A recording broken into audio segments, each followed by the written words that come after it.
to go 6-0, but definitely have their work cut out for them.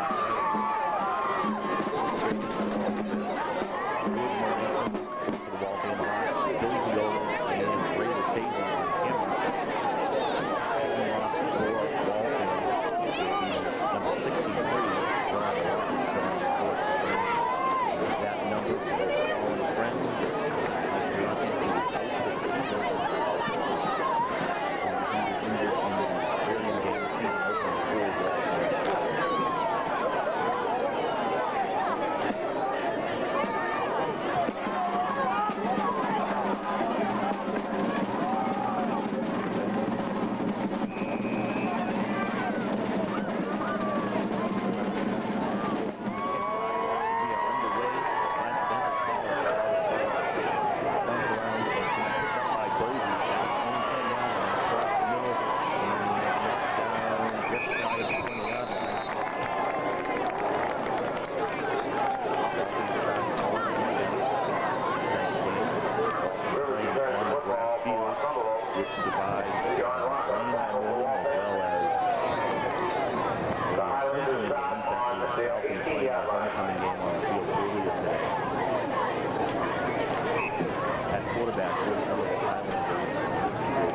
Number 36 on the tackle.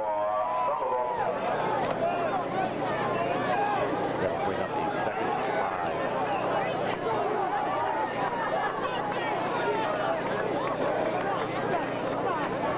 The line once again giving the ball to Rivas.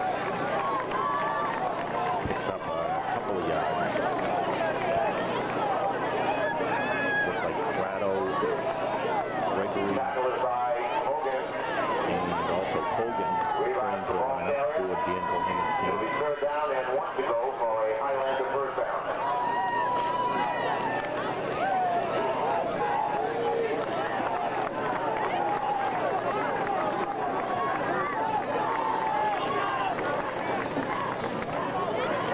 Bowler once again give it to Rivas. Every throw with the hit.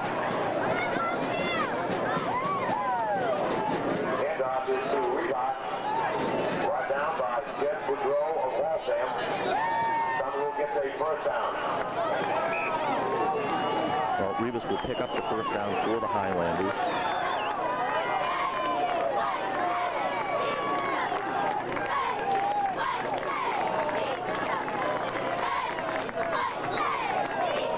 First and 10 for Sommerville.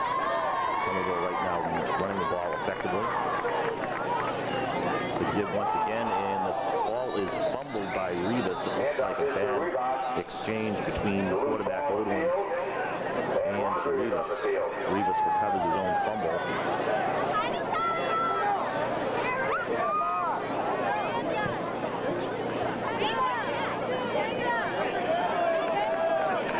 And it's going to be the first penalty of the game. Will go against the Waltham Hawks. Offside.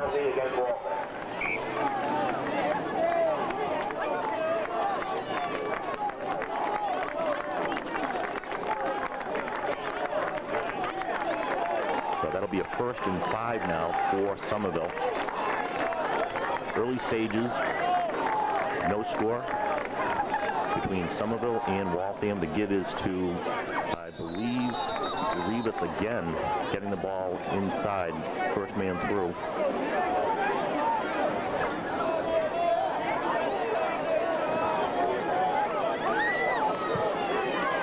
Handoff is to Rivas up the middle.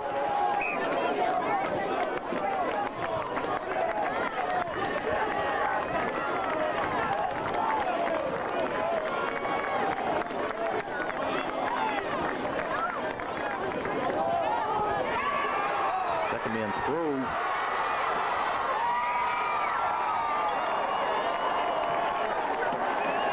That's Rodriguez on the long run there. And another first down for the Sommerville Highlanders, who are now driving early in this one. Mike Coney on the run. First down for Sommerville. Brought down by Jimmy LaCrosse.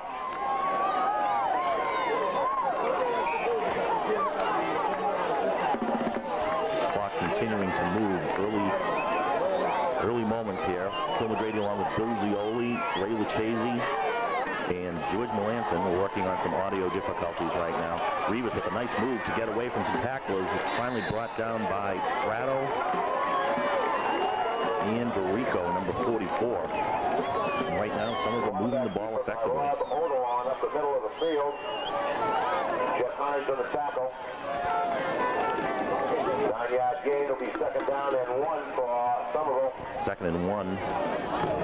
Jeff Hines also getting in on the tackle, number 11. Second and 1 now for Sommerville. Rivas in the backfield once again. The ball will go to him. He breaks a couple of tackles, drags some tacklers down. He is down inside the 10-yard line, so that would bring up a first and goal for Sommerville. Tackle was made by number 13, Jimmy LaCrosse. That's a first down.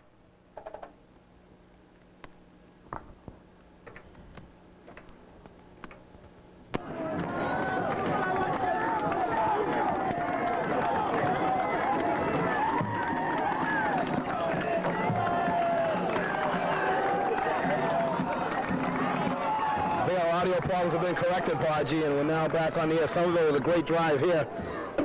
Came into the first man through. I'm George Melanson with Bill Zioli here, high up on top of Bentley's press box here. It's 6 minutes, 25 seconds left in the first quarter. Sommerville threatened at 5 goals, 10-yard line, and they'll bring up second and 8. Good move, Phil. Part of the audio problems again prior to the game. Headsets stolen from the Channel 3 equipment. We'll hopefully try to find those later. And some audio problems. Obviously, the accommodation's not very good here.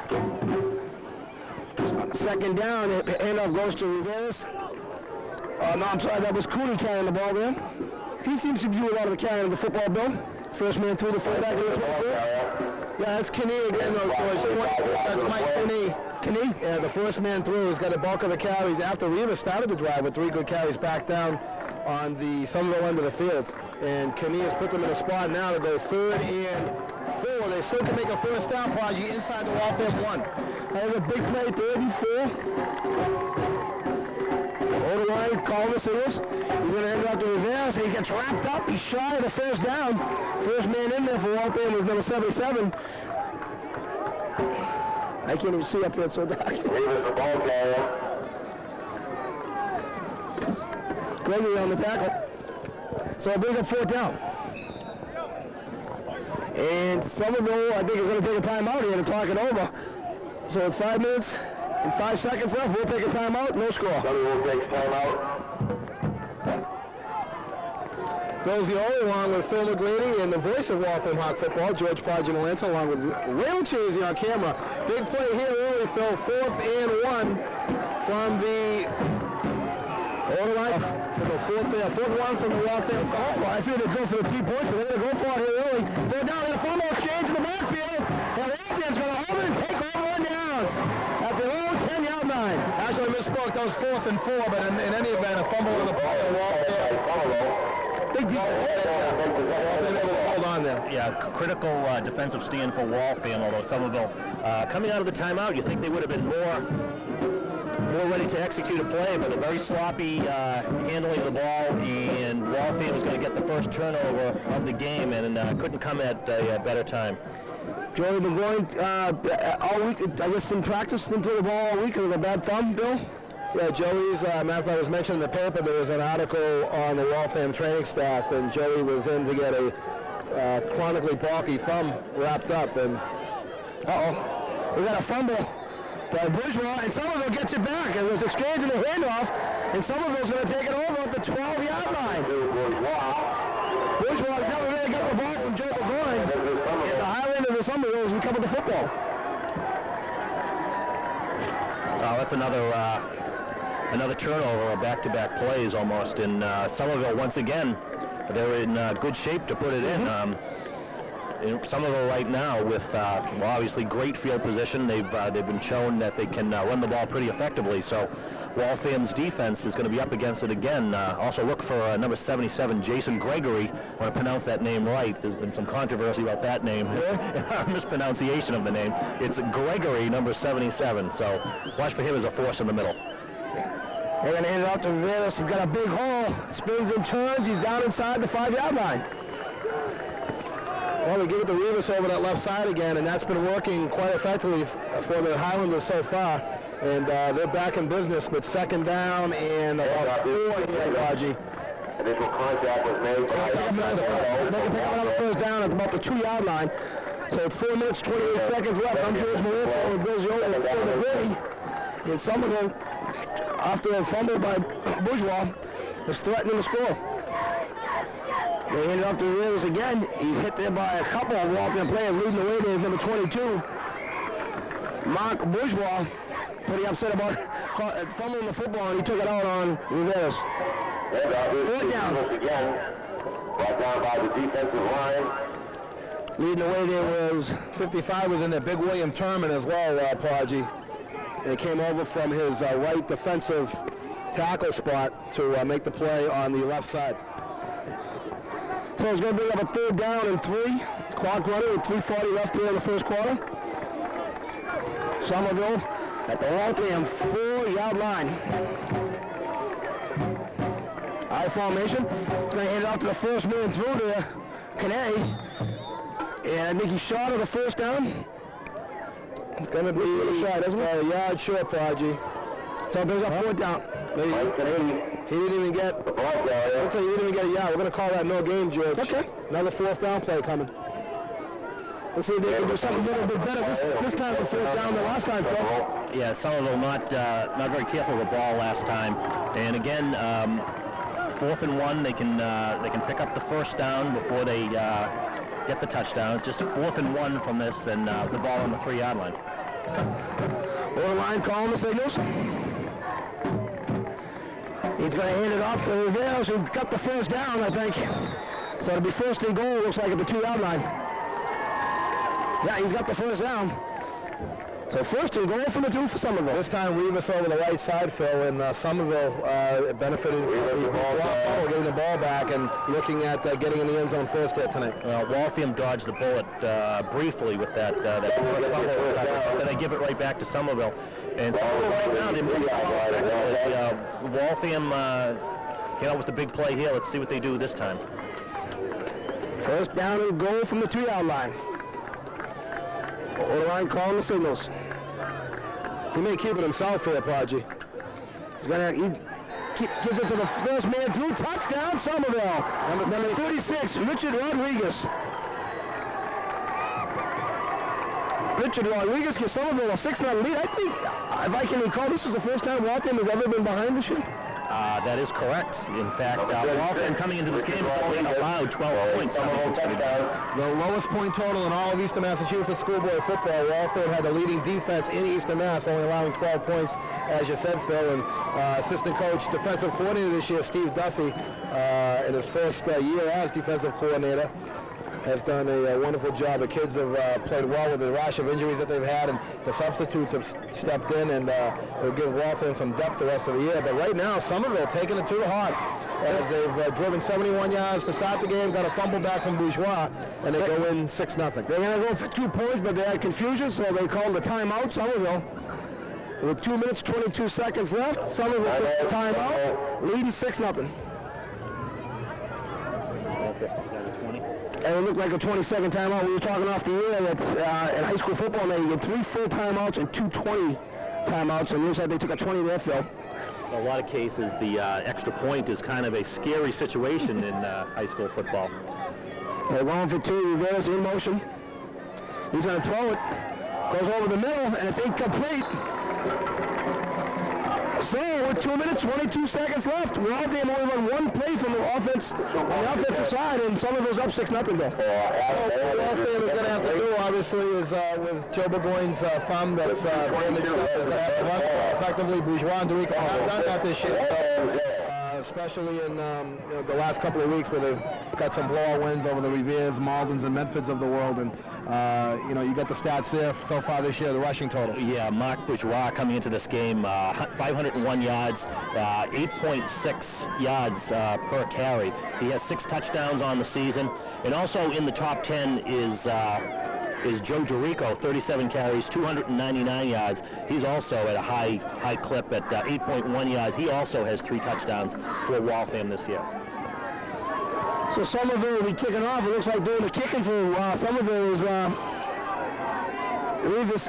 He does the kicking back deep for Waltham. We mentioned earlier is Bourgeois and DeRico. Let's see what Waltham can do here. Like I said, they only win one play and they fumbled the football, and Sommerville capitalized on it and takes a 6-0 lead.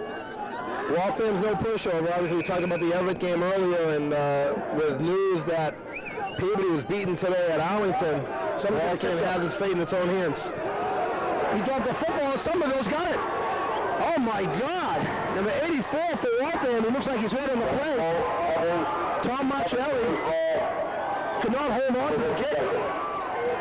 Marcelli just really what looked almost like an onside kick. I mean, I don't think it was intended that way, but the result is, well, Sommerville with great field position once again. Well, there's a big chunk where the kicker kicked off and of turf. Looks like he slipped a little bit, got underneath the ball. But recovered by number 44, Brian Bozzi, a 5'7" senior quarterback, and he makes a big play for the Highlanders. And once again, on the 35-yard line of the Hawks, Sommerville with a couple of effective plays here could really open up an advantage. And they're fired up over that Sommerville sideline, I tell you. They're going to hand it off to Rivers. He hit their nice tackle there by number 12, Scotty Coleman. He picked up a couple yards, so it'll be up 2nd down and 8. 2 minutes left in the first quarter. Out there trailing 6-0. Again, only on one play so far today. And I think, only the one passing attempt, I think, was on the 2-point conversion. Other than that, it's been all running and ball control. And right now, Sommerville's been controlling the ball. They're very quickly moving the first half, under 2 minutes now. 2nd down and 8. Handed to the first man through. Now you're the second man. Good little fakes there by Odoron, the quarterback. Sommerville is now, on that carry, has run 17 offensive plays to Waltham's 1. And it shows on the scoreboard with Sommerville 6-0. Rivera's carrying the football there. Rodriguez there, number 30. Rodriguez carrying it. So it's 3rd down. He picked up a yard, so it's 3rd and 7. This is a big 3rd down play, believe it or not, during the game, but this is a big 3rd down play. It seems like so far every play is going to be a big play tonight, Prodigy, for the Waltham Hawks.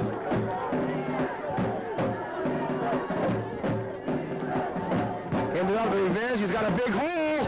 He breaks a couple tackles. He's across the 20, down to the 15. 1st down, Sommerville. Yeah, Rivas just unbelievable. He keeps the legs going, and arm tackles are just not going to bring this guy down. Waltham's defense, maybe early on against the Medfords and Reveres of the world and the Maldons, can maybe arm tackle some of these running backs, but Rivas is proving that he is not an easy guy to bring down. Well, that ends the first quarter. And Waltham is trailing 6-0, so we'll be back with 2nd quarter action right after this.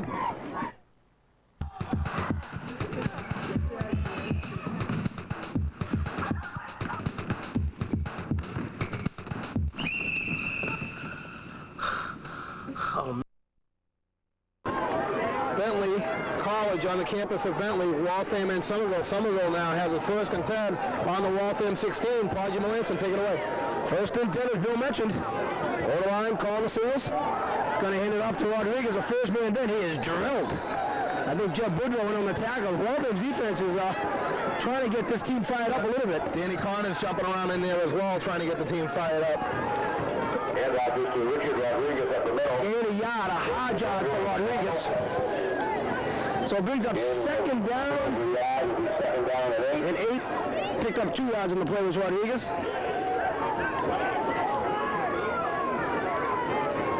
Over the line in the huddle with his team, calling the plays.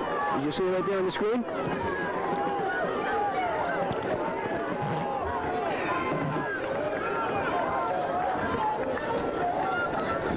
and in motion. Ended off to Rodriguez, and he goes absolutely nowhere. Looks like they run like a type of veer, Bill. Yeah, Mark Bourgeois, a nice tackle there, kind of rodeoed him down. And Brad Janowski. Janowski and Bourgeois in on the tackle. They seem to run like a veer. Well, they run. It's an option that the quarterback does really not have any responsibility, like a Nicky Nazawa did at Everett, carrying the ball quite a bit. They seem to be content to giving it to the first man through or Rivas. And I wonder if they'll have the quarterback keep the ball as this game goes on. He's got a wide open man in the flat, and he's going to go in for a touchdown. No, he stepped out of bounds at the 3, but it's a first down. That was to Rodriguez. Hit him out in the flat. We talked about it. You set up the fullback in the middle. All of a sudden, defenders got the chip ready, and you roll out a little bit, and you have that back or the tight end come out to the flat, and Sommerville once again, first and goal. Yeah, Rodriguez showing that he can actually, I don't know what his measurements are, but he looks like he can. They got him, Phil. They got him in the program at 5'6", 189. Yeah, you know, and so am I, George, because I weighed myself. I weigh 189 also. 5'6". It looks bigger than 5'6", doesn't it? First and goal. They hand it off to Rivera.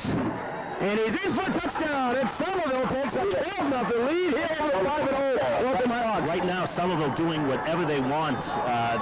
They're actually starting to win the line war, the offensive line, even though the Sommerville Highlander running back tandem, they're finding the holes, but right now, their offensive line is getting the job done for the Highlanders. Well, still a lot of game left, and Waltham, if they can get an offensive play, they've only won one so far, right, Phil? Yeah, well, Waltham, thanks, guys. Waltham right now have given up more points in this game than they have all season, 12 points, and right now they're at 12, although the scoreboard says 32-0. Obviously, everyone having kind of an off night here with the full moon, and they're going to go for 2 again. And he's going to roll. He's looking over the line. He looks. He's going to try to keep it, and he is brought down. That's a big play. And he keeps the score as the scoreboard says 33-0, but it's 12-0. A nice play by Danny Connors, number 58, to track him down. Odeline, is it? Odeline, I think. And 2-point conversion fails. And Waltham right now, they've got a little hole for themselves. 12-0. Well, there's the scoreboard. They got to fight this guy. So the score, guys, 12-0. Somewhere 9 minutes and 21 seconds remaining here in the second quarter.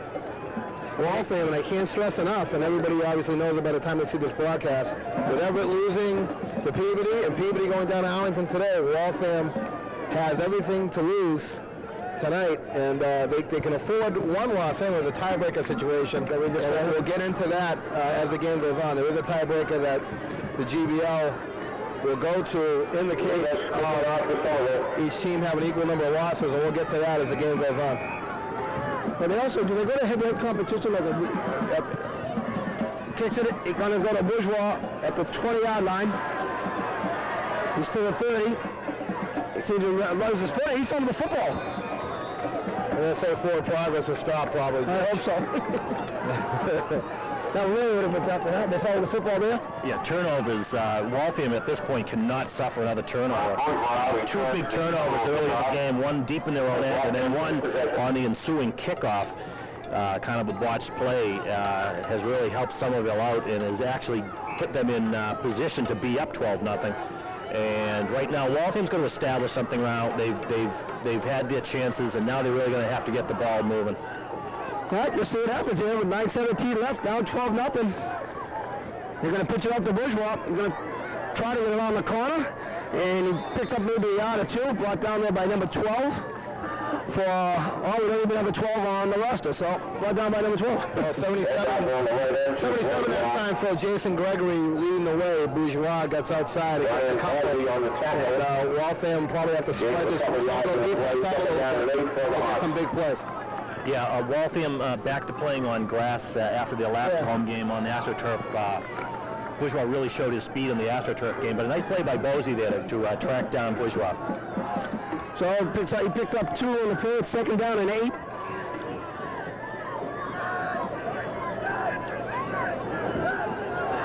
You got to snap the ball when you go offsides like that. Yeah, they hand it to Dorico, picks up maybe 5, so they bring up a 3rd down and 2, 3rd down and 3 maybe. Yeah, the Brain had a chance to maybe out of his hand by snapping the ball, even though it may not have been the snap count.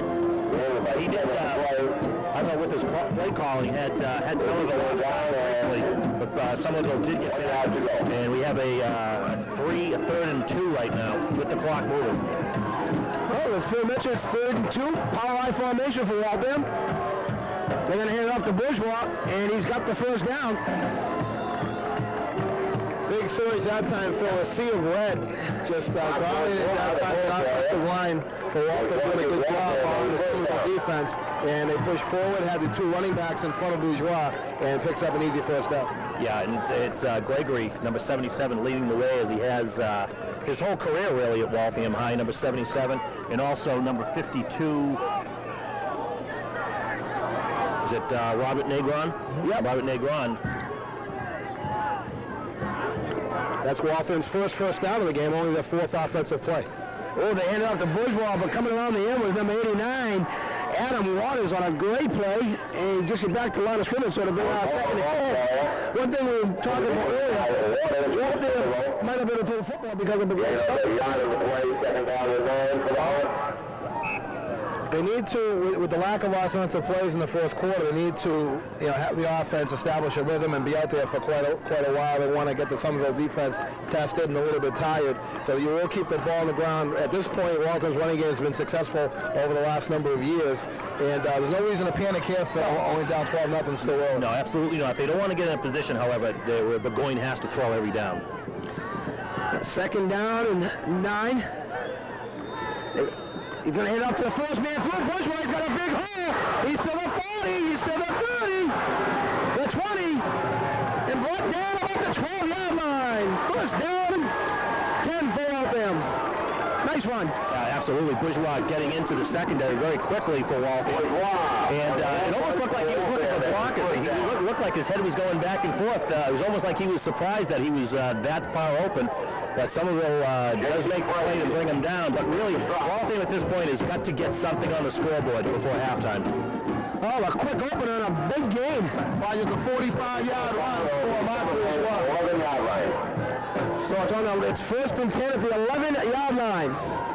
Waltham threatened here with 6 minutes, 20 seconds left, and trailing by 12. We were talking before, running the ball like that for 45 yards, that's like a big pass play anyway. Hands it off to Dorico. He's across the 10, down about the 8-yard line. As Phil mentioned, Waltham has to get something on the board here early. Before halftime. It's been all Bourgeois and Dorico on this drive. Waltham, 6:20 out of the drive. They've gained 2 first downs during that drive. The drive started on their own 30-yard line, so right now they've driven, let's say, 40, 60 yards. He picked up, they gave him 3 in the play, so it's 2nd and 7. Ball marked at the 8-yard line.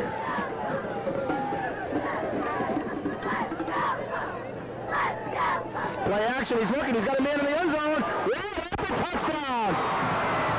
Great call, play action, beautiful. Beautiful execution by Joe Dorico as he had the Sommerville team completely fooled.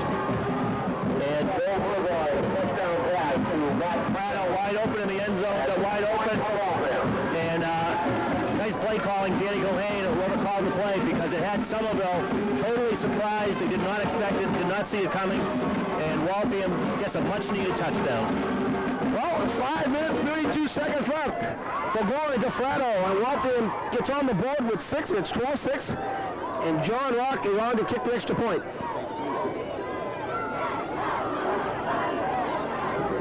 The play action was so good, he didn't think that cameraman. That's not difficult to do. And that kick looks good from here, and it is.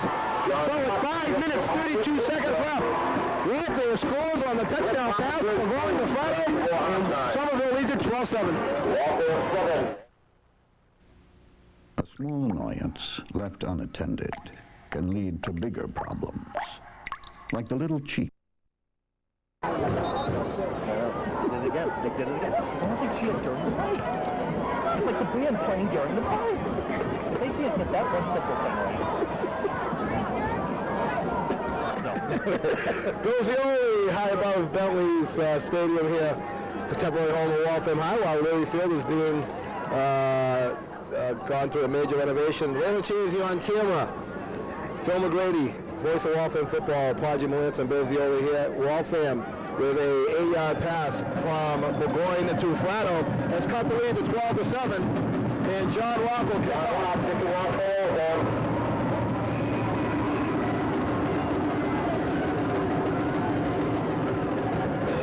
And he kicks it off, a high kick by Rock, taken by Rivers at the 7-yard line. And he's drilled by number 19, Ryan Hogan. And that fires up the Waltham High. Yeah, and that Waltham starting to get a little bit of a momentum. 5:23 left with Rock's extra point, making it a 12-7 deficit for Waltham. I want to go back to the touchdown throw, guys. Joe Burgoyne, first pass of the game, you'd think he'd be a little cold. It is a cold night out here tonight. Beautiful play fake, patient, stood in, didn't rush it, had his man open in the back of the end zone and lofted it very nicely. Good touch in that ball for the touchdown to Fratto. Yeah, and Fratto getting wide open in the secondary. Sommerville did not see this one coming, and nice execution all around. O-line, call on the signals. Gonna hand it off to the first man through, Rivers, and he's hit right at the line of scrimmage by Joe Bridwell, I think. And throwing Hines, I think. That was Rodriguez again, Rodriguez 6. He picked up a yard, so it'll be 2nd and 9. Ball's at the Sommerville 23-yard line. They're going to have Rodriguez and his Cornet play out, and Rivas is going to play the tailback position for the most part tonight. And Rodriguez still in the game at fullback, Rivas at tailback. 2nd down and game 2 of the play, so it's 2nd and 8. They're going to hand it off to Rivera, 2nd man through. Met there by a host of Waltham players. Leading the way there was Zanowski. Jeff Hines also winning the tackle. So big up a 3rd and 7, gave him a yard in the play. Hines, the stand-up basketball player, had a big game last week for the Hawks. Yes, he did. A couple of touchdowns, and I don't know about Joe Cacciatore. He's probably flipping his star point guard for Waltham High basketball. So I think Joe Catch will be happy when the season's over. He'll have his fabulous senior, I believe, this year back in his backcourt. Well, you always wonder. We talked last year, Matt Beck, which was one of the big players with the Waltham High hockey team, a major contributor for football, and you always worry about those kids getting hurt, along with Danny Connors this year. Look at the throw! And to nobody, Scotty Coleman almost intercepted that, so it's going to bring up 4th down, and Waltham's going to get the football back. Intended receiver was Chris Mackey, but he was near the play. Yeah, it looks like Mackey cut back in, and I believe O-line passing the ball to the outside flat, and they do not connect. And Waltham with another defensive stand here with 3 minutes 50 seconds left. Look to get the ball in good field position. Well, Odalon is now 1 for 3. It's not Lyle Odaline of the NHL. It's Odalon is 1 for 3 for 10 yards. With the special lighting we have in the booth, shadows are a bit of an issue here. We'll call him Motorline. Hockey players. For the Montreal Canadiens. Waltham has the 2 receivers right on the 50-yard line. They should have good field position. And Bourgeois is going to let it bounce, and it takes a good Sommerville bounce, rolls down inside the 40-yard line, down there at the 38. George, that's a smart play, and Phil, you don't want to give up another fumble. You've already given the ball back twice. And you're coming down for a touchdown, and why make things worse for yourself? Get the ball. You're still in good field position, just on your own 39-yard line. Waltham, it looks like they got some of the bugs out of their system there with the 2 early turnovers, and Waltham looking to settle down. They look very impressive in their last drive, highlighted by the 45-yard Bourgeois run, and of course the great play action fake for the touchdown. And probably right now Dan Cohane looking to keep the ball on the ground and perhaps get the ball in the end zone for one more score before half. Well, 1st and 10, we're going to call on the signals. Hand it off to the first man through. Bourgeois, he's got a big hole. He's across midfield and just tripped up at the 45-yard line. Big hole. Bourgeois. First down Waltham. He's tripped up by Rivas. Rivas just getting a finger on him because he was gone for a touchdown. Yeah, he was nothing between himself and the goal line, just knocked off his feet. And Waltham looking good. They're starting to open up those holes, and Bourgeois is finding them. Oh, Waltham's going to look at the clock here too, guys. It's 3 minutes and 20 seconds and running. They do have their full complement of 3 fulls and 2 20 timeouts. 2 20-second timeouts, I should say. So plenty of time on the clock, although they have to be wary they don't run it down too much and use their timeouts wisely here. Sadowski's in the game. We see him in motion now. Pitch it off. We got a little, DeRico trying to get around the corner. And he does. There's some trick play was coming up, but it just did not execute well with Waltham. Yeah, Hines and DeRico collide in the backfield. I don't know if that was a design from the ground. It did not happen. Coach Dan Cohan is staring. We see his back. We don't see Coach's the face, but he is staring at Jeff Hines as if I'm going to guess that Hinesy, that was not meant for him, but meant to the right side. And I don't know for a fact, but I looked at Coach Cohan, who he was looking at, and he was giving Jeff Hines the stare of death over there on the sideline. Well, Sommerville took a timeout. 2 minutes, 52 seconds. 52 seconds left, and I would not want to be Jeff Hines. Jeff Hines probably like wishing to be in the Joe Cacciatore doghouse maybe at this point.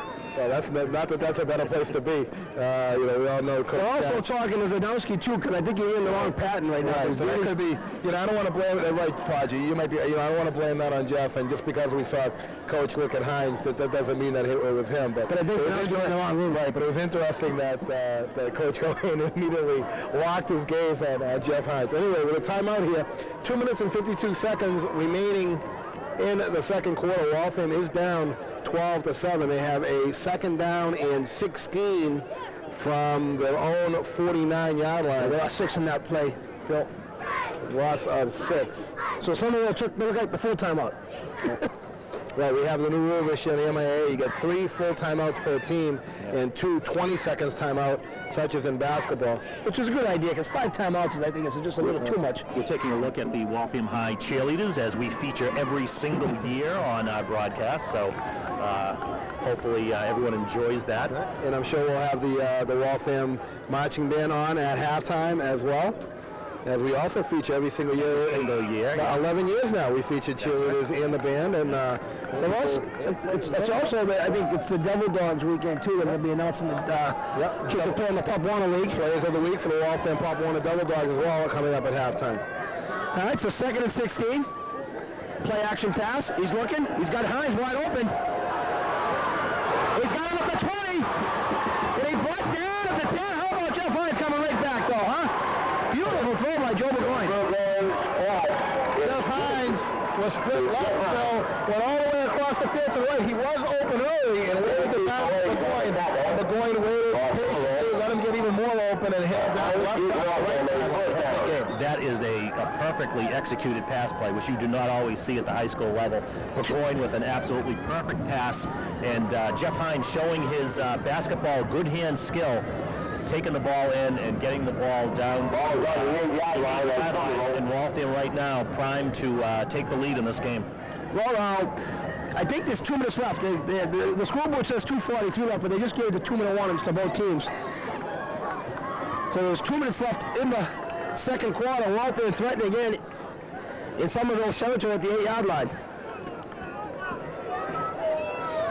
1st and goal from the 8. In and off to Bourgeois.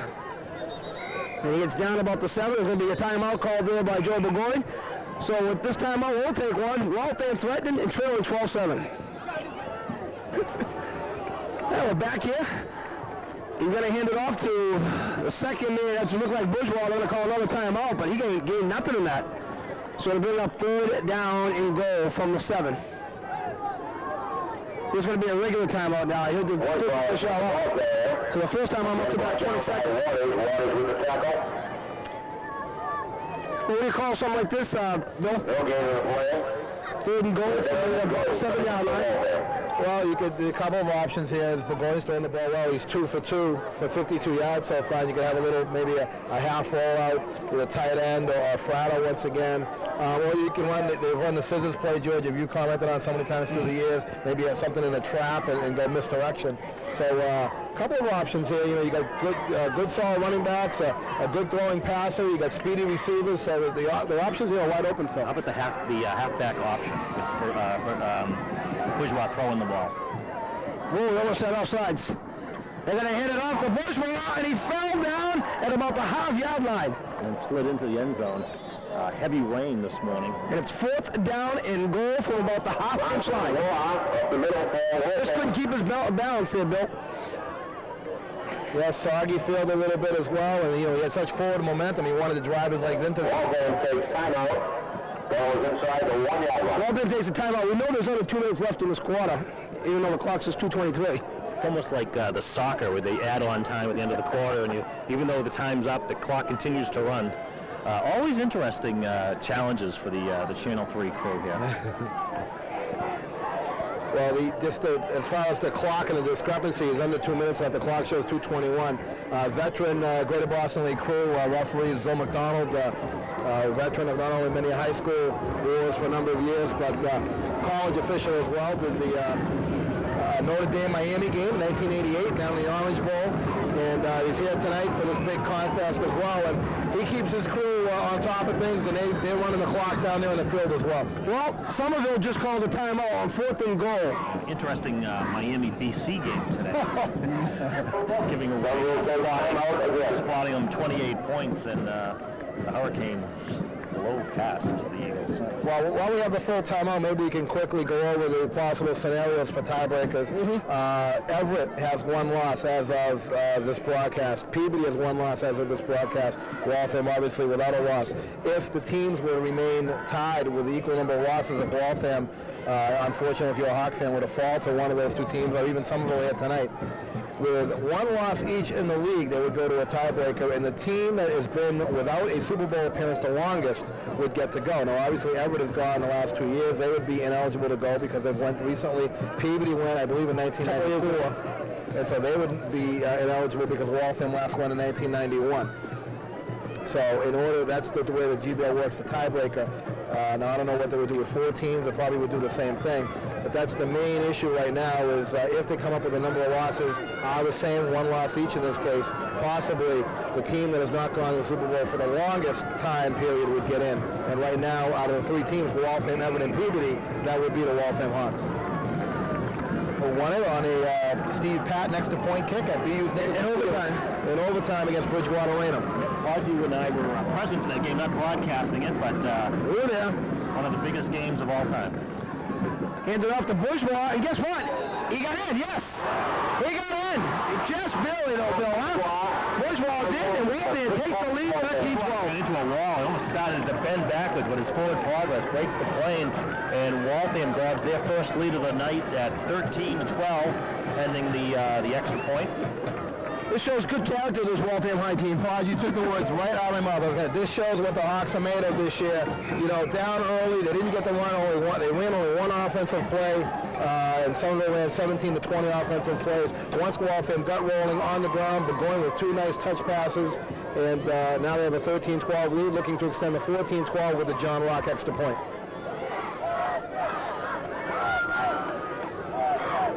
Rock on for the extra point. Scott Coleman doing the holding. Looks like a good snap, and it's up. It looks good from here, and it is. So, with under 2 minutes left here in the second quarter, Waltham leads it 14-12. Bill Zioli, Phil McGrady, and the voice of Waltham football, George Fajan-Lanson, along with cameraman. Now we say extraordinaire because he is an extraordinary individual, Ray Lucchese. Waltham 14, Sommerville 12. John Rock to kick off.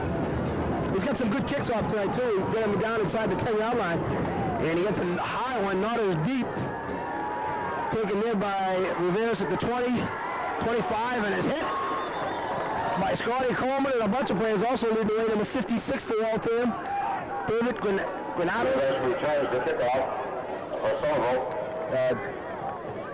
David, a good friend of Mike Lucchese, the son of Number 30 down there on the Waltham sidelines.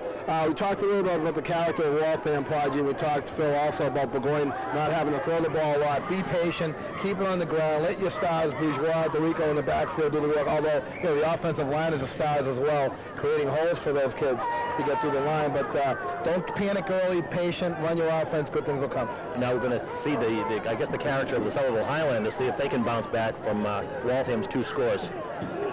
They head out to reverse, the second man through. Hit there by Jed Bridwell, a bunch of Waltham players. Scotty Coleman also there on the tackle. A late flag. Is that a late flag, or what does he get thrown in there? That might just be a beanbag or a towel. Okay. I have no idea how much time is left. It's being held on the field. It's got to be under a minute here, George, if I had to predict. And we got a flag now. That'll be on the field. Flags on play. There's a procedure on Sommerville.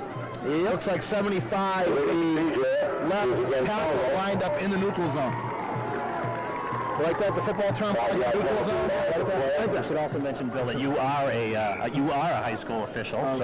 Do we have to mention that on the air, guys? And you're in your full referee outfit right now, wearing the white stripes. And I do have on my officials. Halloween is next week. I do have on my football officials turtleneck as the keeping warm up here since, unfortunately, this being a home game, we were relegated to the roof. I don't know why Sommerville guys got the broadcast from inside the press box, but that's another story for another day. Yes, it is. On the line, rolling. When he fumbles the football, he goes nailed by 61. And fumbled in forward out of bounds. And let's see if they're going to bring the ball down. Fumble, and they do. How about that for a rule interpretation? When you fumble the ball forward and out of bounds, you have to bring it back to the spot. They fumbled right. Third and 2 yards to go for Sommerville. So 3rd and 2. It's almost like I know what I'm talking about. Let me ask you a referee question. Oh, don't stop. Now, in the last 2 minutes, does it have to be the fumble forward? Does it have to be recovered by the person who did fumble? That's only 4th down. 4th down, the fumbler must recover his own fumble. Nobody else can recover a fumble on 4th down other than the fumbler. Good coverage there by Zanowski. It was intended. The pass was intended for number 80, which we don't have on here. Pass is incomplete. Incomplete pass, so it brings up 4th down. And some of those, Walton's going to get the ball back maybe. I mean, get a couple plays there before the halftime. Again, the clock's showing 128, or is that it? Is that halftime? That looks like it is halftime. Okay, so let's get this straight. When the clock reads 128, that means and no time left. Well, soccer, like you said. That's a minute 28 for... Oh, that is the first half? Yes, it is. It's the first half. So, with the score, Waltham 14. With Waltham leading 14-12. Trailing 12-0 early in this ball game, but coming back with 14 unanswered points and now leading 14-12.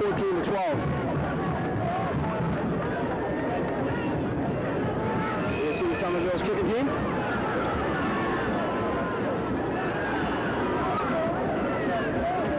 Rodriguez kicks it high. It's taken by Bourgeois to 30 to the 40. Across midfield and knocked out of bounds at about the 48-yard line.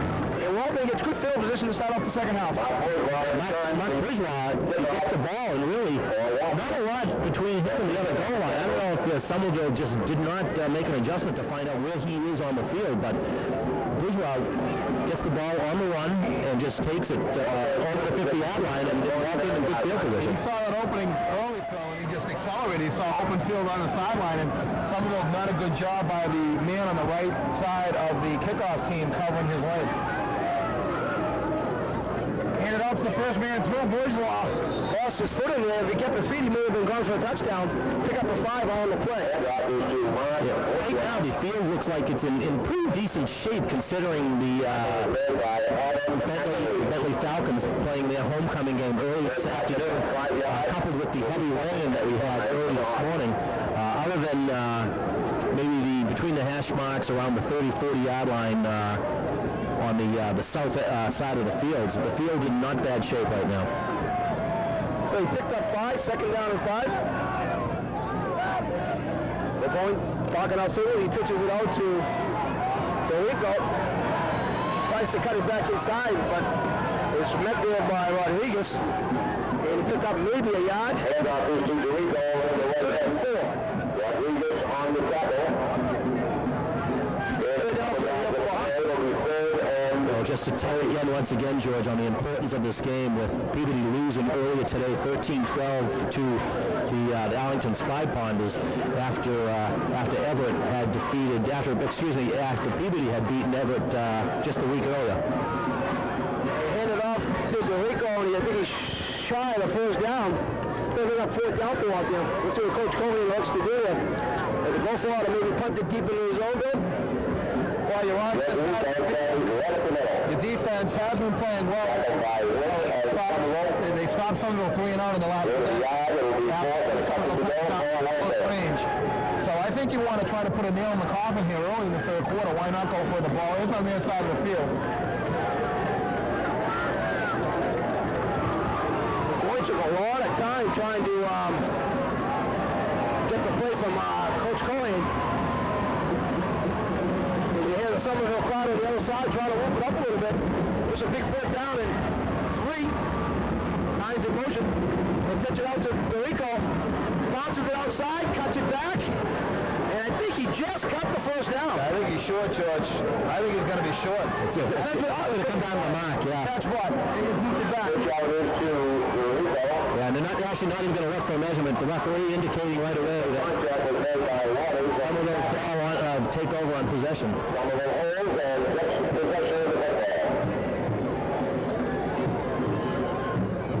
So Sommerville takes over. Waltham unsuccessful in their first drive here in the second half. But I think I agree with you, Bill. At this point of the game, Waltham already with the ball in Sommerville territory, going for the first down, not a bad risk at that point.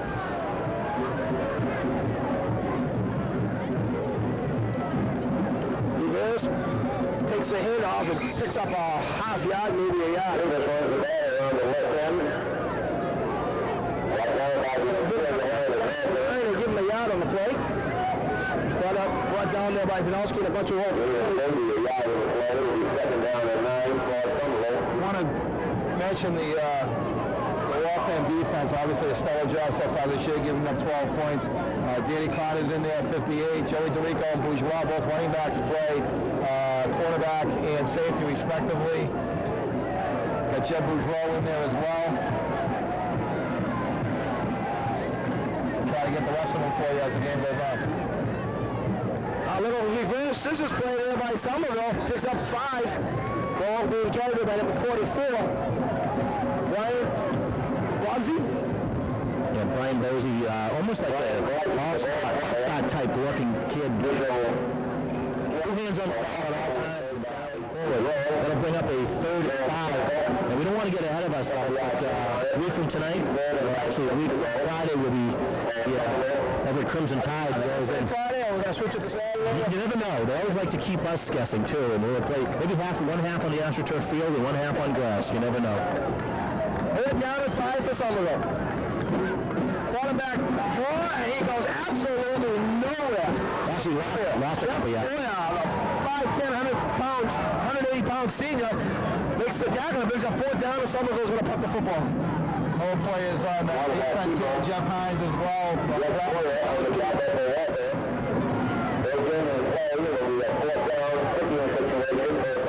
Scotty Coleman out there as well for the Hawks.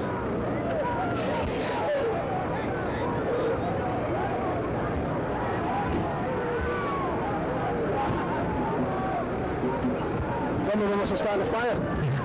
In the walking room. Little action behind us with the Waltham. High punt taken there by Dorico at the 30, 35, 40. And brought down at about the 42-yard line.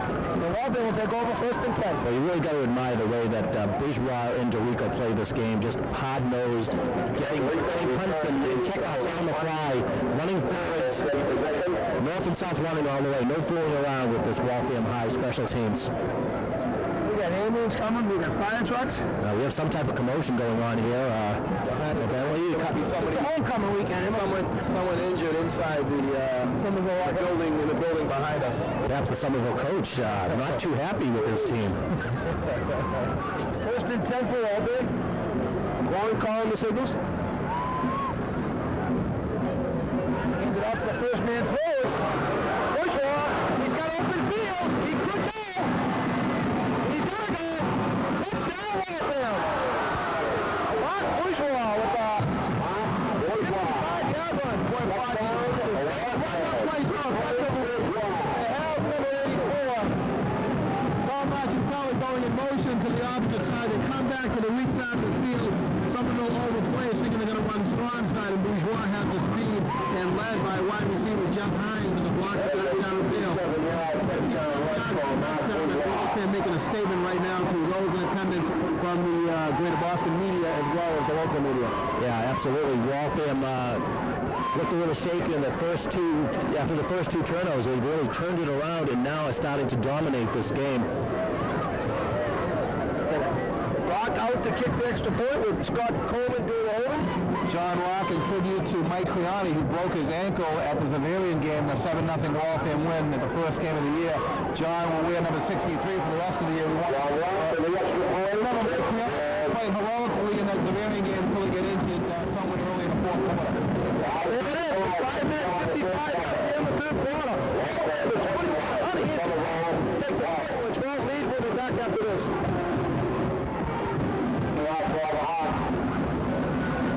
Back in Bentley College with Waltham and straight off 21 points after trailing 12-0. Lead 21-12 with John Rock. Kick off. Gets off a high kick. Taken by Rivera at his own 7. Had a big hole, but tripped up there by Scotty Coleman. Thank God. And somebody go over there. Had a steam as played by Coleman to Sommerville. And Waltham special teams, other than the fumble on the offensive side, have been making plays. Recap that Waltham drive. One play, 57 yards. Mark Bourgeois. Watching the time, 5:47. And well, as easy as enough said. Period. That's all you need to know.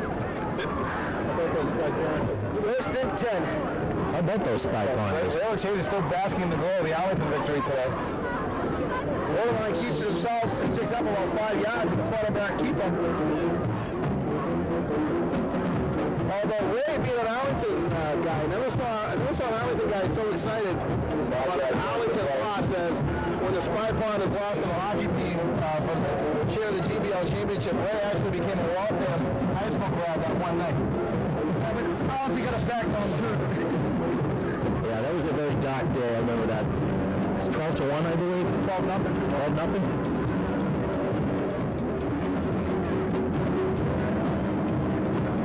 Second down and 5, line, call signals. Hands it to the first man through, which I think is Rodriguez. As he was nailed the quarterback after hitting that ball off.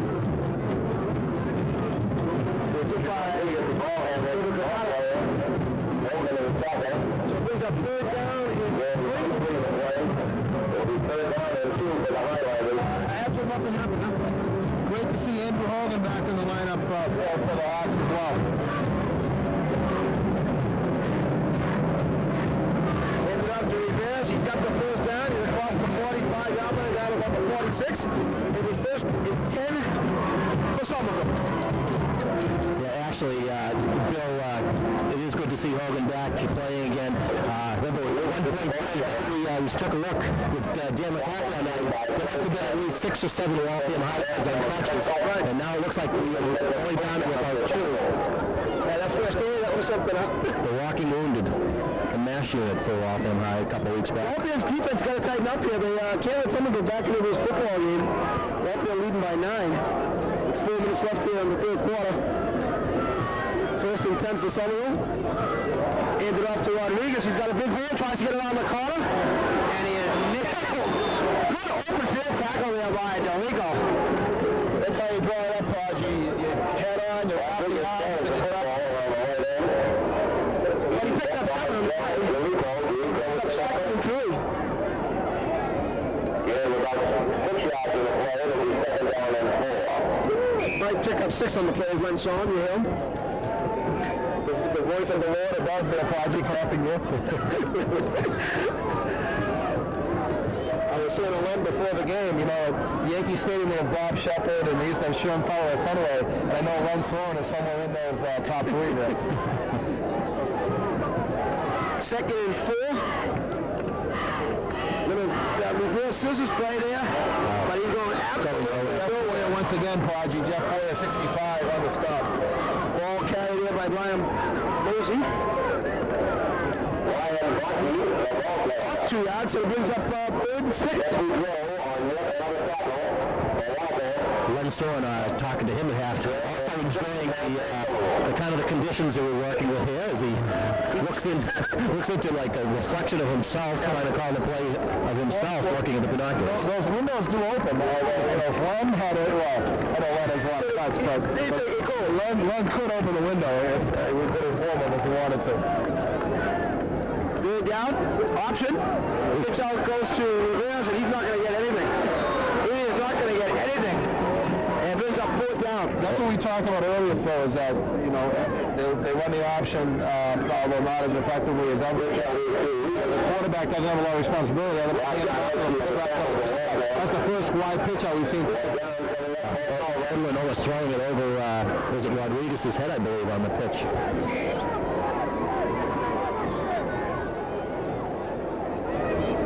It brings up 4th down, and Sommerville is going to punt the football. Chris Harris does the punting for us. I'm going to go back deep, of course, is Bourgeois in Dorico. And it's going to go to Dorico, takes the Alice 20. Makes a nice move. He's going to let it on the line. He's got away. He's got away. He's to the 40. He's to the 50. And he's knocked out of bounds to the 45-yard line. But we got a flag. Coach Cohen is not happy about it at all. Yeah, the official also emphatic about who called it. We got a all the ways on a kick. And Jeff Hines right down here in front of us at about the 44-yard line. On the field. And the coaching staff of Waltham was screaming that the block was up above the waist, but the official coming from the far side of the field against Waltham is blocking below the waist. That was really a great play by Dorico. He faked out number 37, Sal Madaka. Actually faked him right out of his shoes on a nice move. And unfortunately, this is going to be coming back. But again, they're going to mark the ball for back at the 30. That penalty took place about the 43. They should mark at 10, and they've marked it a little extra. I think that's what Coach Cohen is asking right now. How many yards are you going to do?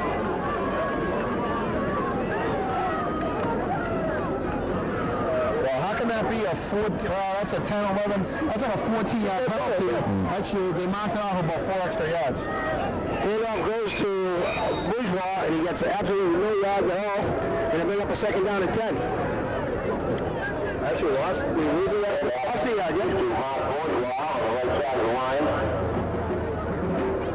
Joe Dorico not on the field right now, having some technical failures. It looks like his face mask may have got a little damage in that last punt return. He's all set. Well, yes, Bourgeois didn't lose a yard. Looks like Jed Boudreau in the backfield. Oh, he's going to throw it out to Hines. Oh! If you could have caught that, that would have been nice. Tried to roll with it before he had it. Yeah. That play down. That play was in, man. That play was in. Nice job by Burgoyne. Defensive back was playing off. That should have been completion. Hines has to hold on to that ball there. And obviously, saw one man to beat them. I think Hines sneaked a little peek at where the defender was. Unfortunately, he did not take it in. That's where it's going to go against Burgoyne in the stats on the completion, because it should really be a receiver incomplete more than a quarterback incomplete. Well, 3rd and 11. Dorico back in the ball game. You see him in the I formation. Hines in motion. He's going to throw the football. They're going to set up a screen to Dorico. He makes a tackle. He's across the 40. He's across midfield. He gets him up and running. And he broke from behind there by number 8, Chris McKay. But it's a 1st down and 10 for Waltham in Sommerville territory. What a great They threw 2 or 3 nice blocks, and fantastic job by Dorico reading the ball. speed. He actually almost went but just the pure speed turned that play into a big gain for Waltham. And that ends the fourth quarter. Waltham leading 21-12.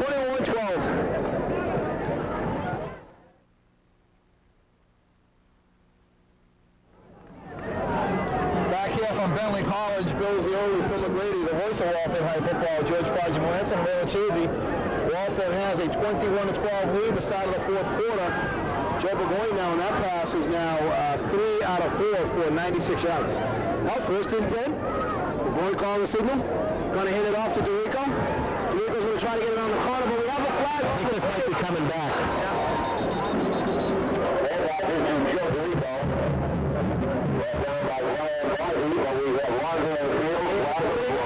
Motion on Waltham, and it's coming back. The injured Sommerville player who's actually being taken away with the ambulance is number 28, J.C. DeLacy. And I was just watching him come out of the locker room. And resembles some late nights coming out of Sadie's or the Chateau Lounge. But he looked a little woozy, like the bell had been rung. I gave a call to the guy who come here tonight. He let his bartender go come to the game tonight because his brother was starting on wing back. I had to give him an update to let him know Waltham was leaving. The Sharpers got there. First and 15, the boys looking to throw. He's got Flotto. Yeah, he's going to go to the shot man. The bourgeois. He makes the catch to the 30 and brought down up to 25 yards. That's a nice job there by Joey. He had Flotto deep, didn't think he could get him the ball, and found the short man Bourgeois for a So it brings up second and about 6. 9-yard pickup. Waltham right now, content moving the chains, taking time off that clock with the 9-point lead. That pass right now, I have Joe Burgoyne 4 out of 5, 106 yards on the night.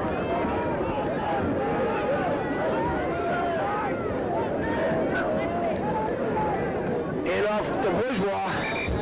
He's hitting the backfield there by number 37 for Sommerville. Sal? Seeing Joe Burgoyne do some of those arm fakes after he hands off the ball. I'll let Five, right, exactly. That's the thing the quarterbacks do now. I don't know how effective it will be. Looks good. It looks good. Well, you know what? You look good tonight, by the way. sporting his Shoppers Cafe hat, which I actually have one of those too. I guess that Podgy did not pay for that hat. Absolutely. I did. I played in the golf tournament. I mean, we got to have to play in the golf tournament. I got like 5 of these. Well, Podgy spent enough money to own the At least they can give him his hat. At least stock in the company. 3rd down and 3. Power I formation here for the Hawks. They're going to pitch it out to the wrong side of the field. The Bourgeois got the corner. And he's in for a touchdown. Bourgeois. 25 yards. Now takes a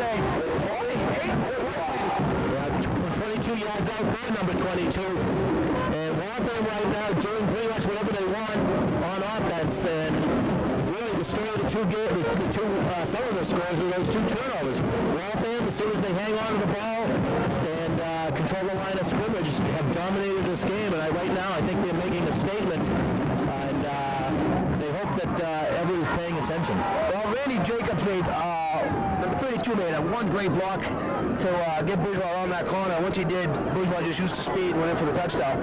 John Rock on for the extra point. Scott Coleman doing the hill. Walker has answered with 27 unanswered points. The lead was with 27-12. And it could be 28 right after this kick. And it is. So with 8 minutes, 25 seconds. Good.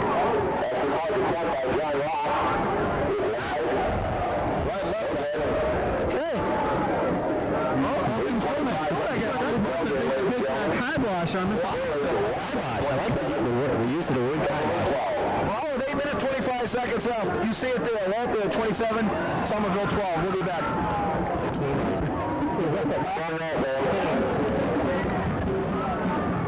minutes and 25 seconds remaining here in the fourth quarter.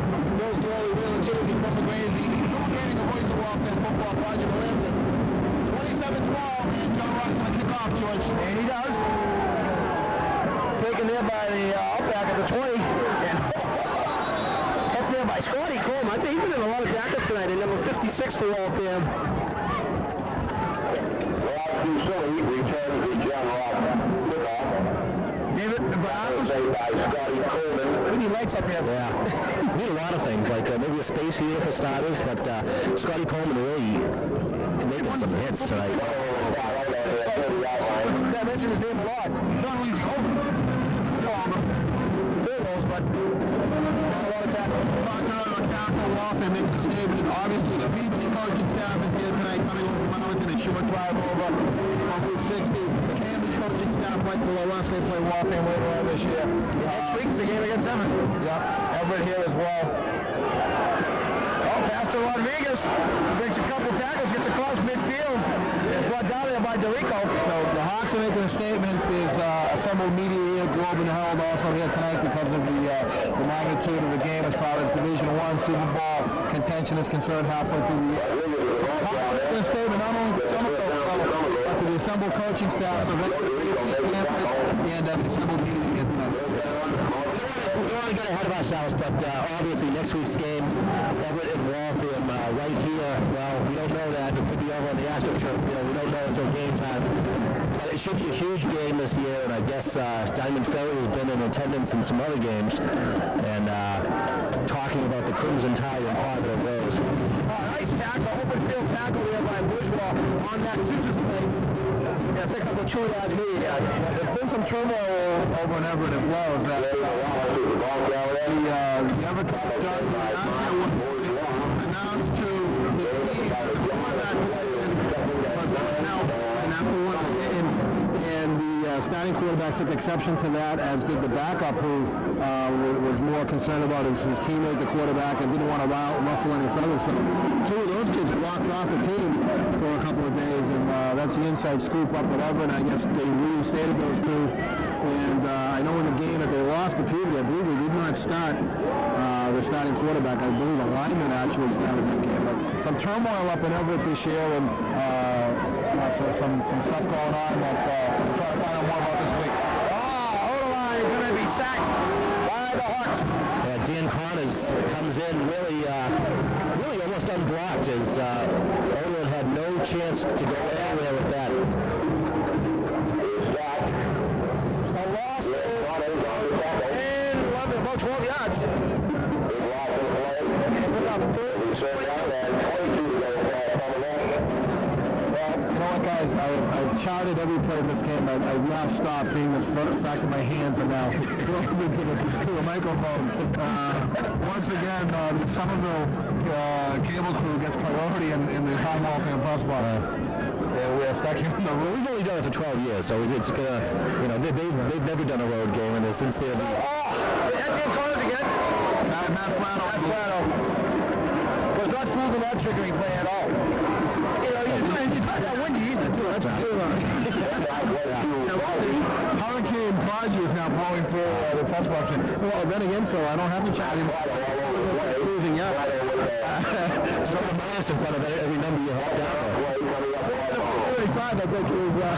And also the way the clock management, 5 minutes could be the end of the game. We're not really sure. Well, the clock is correct. I was keeping an eye on the line judge who is in control of the clock, and John McGuire, the clock operator here, as well as the head varsity soccer coach for the Waltham girls soccer team, playing very well. And they got to keep it away from Domingo. They just kicked it to the side. Oh, it takes a nice Sommerville bounce.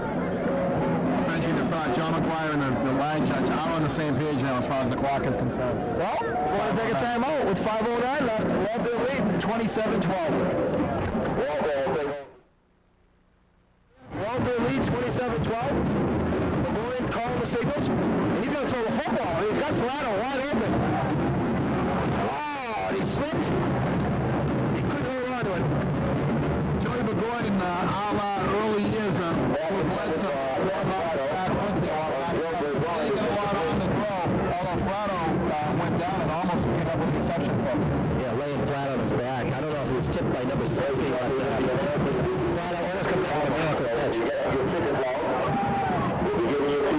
Rico looked like he got cramped up there. He's coming out. That reminds me of the first game of the year, Prodigy, down at Zavarian, a very warm day, and both teams were constantly coming to the sideline with cramps all day. What a slugfest that was, Waltham winning the game at Zavarian 7-0 to open the season. Bourgeois takes the ball, picks up about 3, maybe 4 yards. Maybe 7. 6, they give him 4 on the play.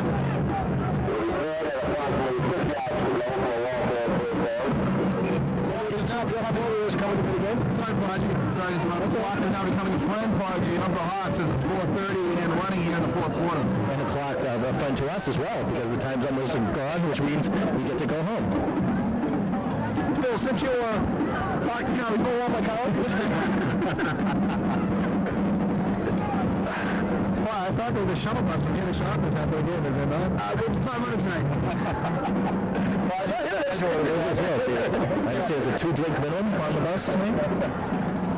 Little fail out, almost intercepted there by number 37. Foul on ankle. One good thing, Prodigy, about being on the roof here in the freezing cold is that we do get to see the traffic come in and out of the stadium, as well as we get the inside scoop of the Sommerville player being taken to the hospital. Have a lot more as well. Nice little Boston pool up there as well. Nice little belly campus. This is a nice campus, huh? Yeah, it is really nice. But would you call this a harvest moon? I'm not sure. You maybe get a meteorologist up here. John Rocket, the punt. I believe it's going to be John Rock's first punt. And Chris McKay back at deep for Sommerville. Good snap. Rock gets off middle right punt. Just dies right there across the field. And Sommerville will take over first. 48-yard line. Later on this year for the Hawks, obviously you mentioned the big showdown next Friday night. This Friday night, obviously, as Everett at home here at 7 o'clock. Then we get into the month of November, next Friday, November 5th. Cambridge to on the Falcons. Game also at 7 o'clock on Friday night. And what Ken's up to be right now, Prodigy, and throws the game of the year, Saturday, November 13th, 1:30 in the afternoon. The PG Tanners in V. Waltham and Coach Dan O'Hain over the last 9 years that he's been head coach. I believe the last 8 games being in the Waltham Hawks over the years, 2-6 in the last 8 games against Peabody. It's going to come down once again. Everett is not going to be the big foe. Looks like with the one loss so far from Everett, that game is obviously big.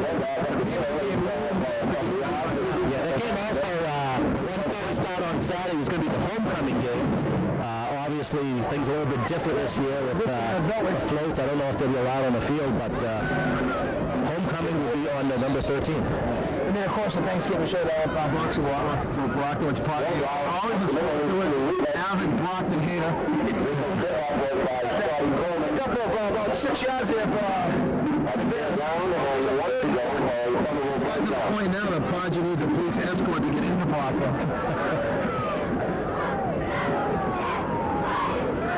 They haven't beaten since 1978. Well, the other thing, Who's on that team, Party? the other thing I mentioned about the record, the Waltham last 8 years, I believe it's 6, don't quote me on that, but I can only remember 2 Waltham wins, I believe, over the last 8 years since the Super Bowl. That's the last time they beat him was the year they went to the Super Bowl. Well, Coach Ed Nizwintowski's done a marvelous job up at Peabody this year, and they stumbled today, as we mentioned earlier, over at Arlington. They did pick up the first down, a nice pass by Oberline out to number 8, McKay. And some of them moving the football pretty good. It might be too late though for the Highlanders as they trail 27-12 and 2:38 left in the game. And, I believe that time is accurate, 2:38. 38 degrees, I think, is the temperature. And DeRico cramping up again.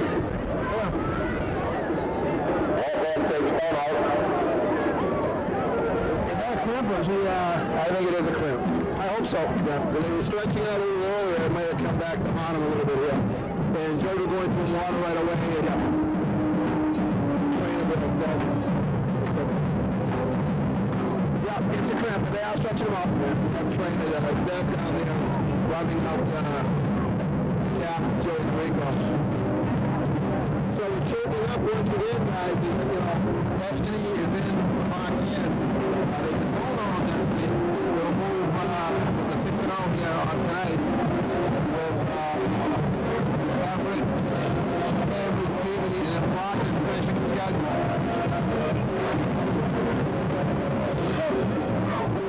And making a lot of noise, being down 12-0 early here, and just dominating since that point.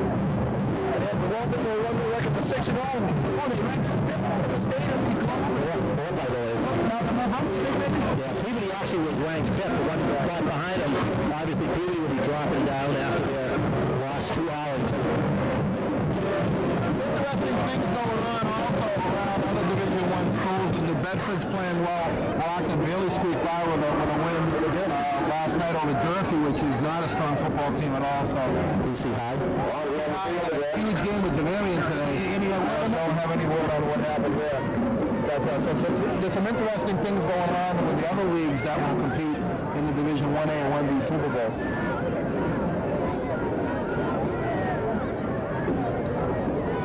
Talk about Zavarian and Everett. All-time Super Bowl games last year. The Super Bowl title at the gun on a 30-plus yard field goal at BU. 2 minutes, 36 seconds, I think. He was up first at 15 as that penalty was on Sommerville. O-line looking to throw, pumps and fakes, and it's going to be intercepted by Bourgeois. And he's got some running room. And Waltham's going to take over at their own 30-yard line. And we got a flag. And who they calling this on? Personal foul on Coleman, I think, after the play. Actually, not even really involved in the tackle. I think he could have let that go. No. Both ways. Just offset each other. Why even throw it? Well, I think the personal foul, he didn't know there was a pusher behind the ball. What you do is you throw the flag and you report the numbers to the referee so that if they commit another personal foul, you only get so many before you get taken out of the game. So at least the numbers are now reported as committing personal. Yeah, a lot of bright spots for Waltham tonight. Absolutely. Dorico, Bourgeois, and Joe Burgoyne, maybe his best game so far this year. Didn't throw the ball a lot, but very patient and ran the offense well. The Hawks have a lot of confidence with him back there. And when he needed to throw the ball through with some pace when he needed to, and the play to Hines out in the flat on the wide receiver quick out, and then some nice touch passes for the touchdown. Look at Bourgeois. Unbelievable moves. He's to the 50, to the 40. He could go all the way. Before he's trying to catch him, and he does. Good hustle by the kid from Sommerville. What a run though, huh? By Bourgeois. Some of those moves, and some of the kids just getting tired of some of the arm tackling going on, and Bourgeois just having fun. Said it was Dorico, and then it was Bourgeois. Jeff Hines could have made a block down there late, didn't want to commit a penalty and let Mark run. But he unfortunately was dragged down 2 yards short of the goal line. Hines, he could have made a block on a defender down there, but elected not to. You don't want to get a block in the back, and he didn't want to have something happen that he could have possibly been flagged. It might be a good hustle by that kid from Sommerville. You're down by 15 points. Yeah. I mean, he came from out of nowhere and ran down Bourgeois. I am impressed. 27 minus 12. I thought it was 14. I thought it was 14 because that extra point. My education. And Jeff Bourgeois was in for a touchdown. And Waltham now takes a 33.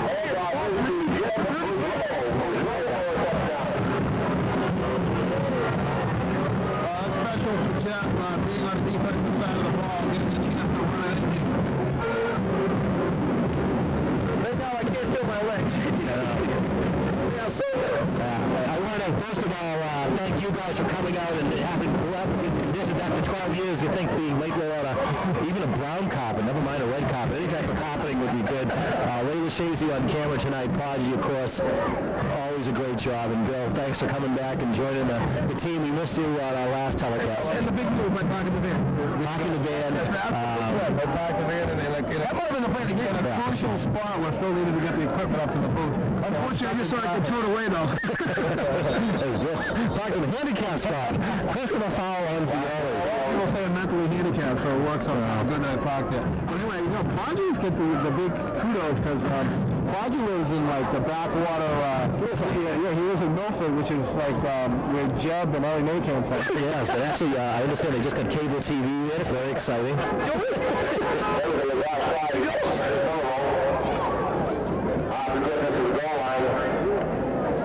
hear they got running water in Milford now. That's good. The Hawks played last night. Don't ask me how they did. Milford for Hills, Podgy? They played out of something. somebody in the greater Midwest. It's the Tri-Valley League, I believe. The MEAC conference. That's no good. And Waltham with the 33-12 lead. With 152 possibly left to go in the ball game. 153 points. So, Waltham 33 and Sommerville 12. Here you see it right there. Ladies and gentlemen, our next opponent will be right here next Friday evening. I will be here.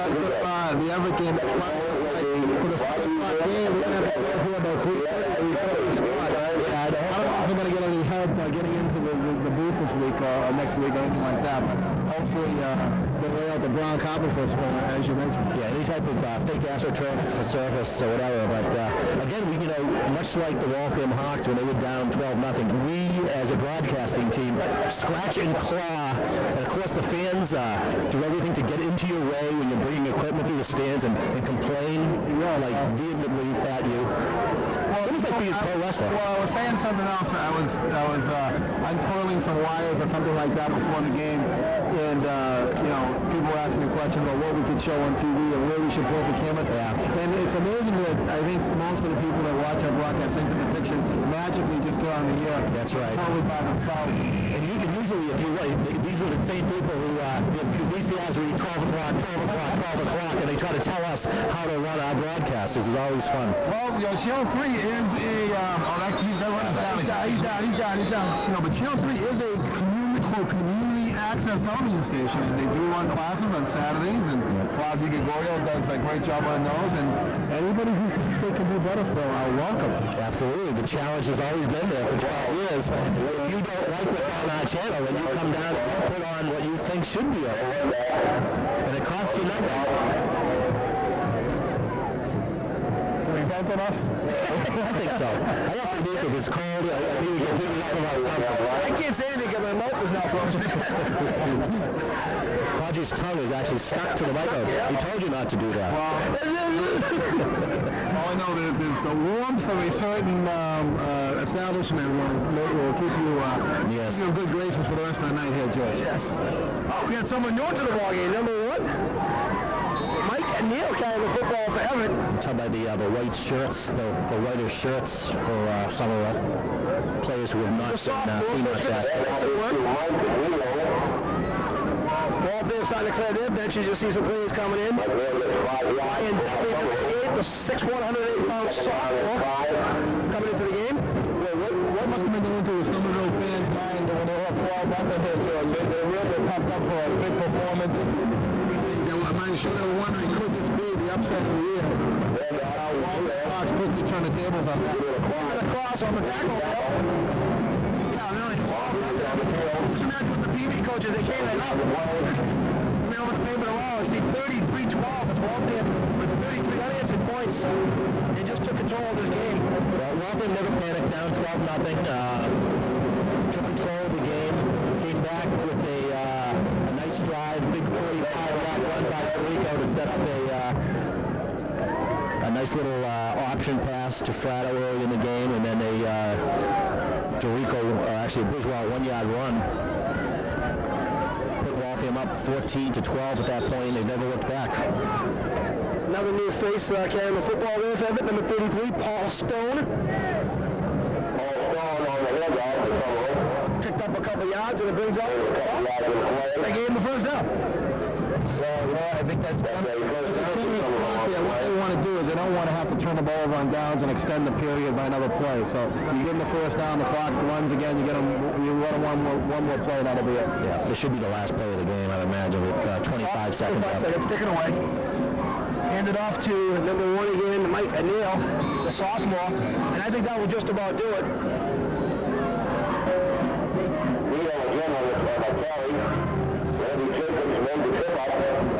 Sophomore coming in, 6 feet, 200 pounds. Next week, strap yourself in. Everett's coming to town, and it should be a good one. That's it. That's the ball game. Waltham 33, Sommerville 12.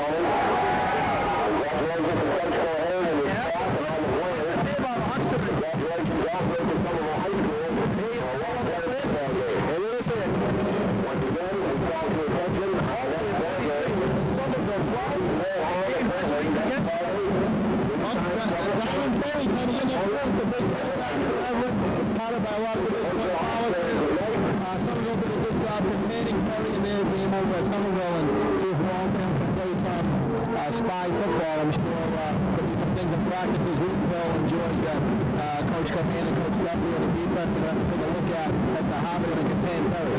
Yeah, it's the number one priority, of course, without Nicky Mazzaro. His quarterback was a great high school player, and without him in the mix, we're not going to say it makes it easy for Waltham. Perry's still a tremendous back. And Waltham will have their hands full for sure next week. Well, that should just about do it here on the campus of Bentley College. Once again, the final score, Waltham 33, Sommerville 12.